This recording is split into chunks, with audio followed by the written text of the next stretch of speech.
I'm a biologist with the USDA Natural Resources Conservation Service.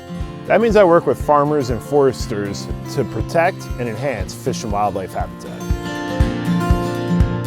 Conservation practices for fish and wildlife not only help wildlife in the overall resiliency of the land, but can also enhance production value. Working with private landowners in New Jersey is essential for fish and wildlife habitat in a state where 80% of the land is privately owned. I get to work in a variety of habitats protecting threatened and endangered species. A lot of the times, this is my office. Every day is different, and I make a difference every day. Come join our team, you'll love it. Your field, your world, your future.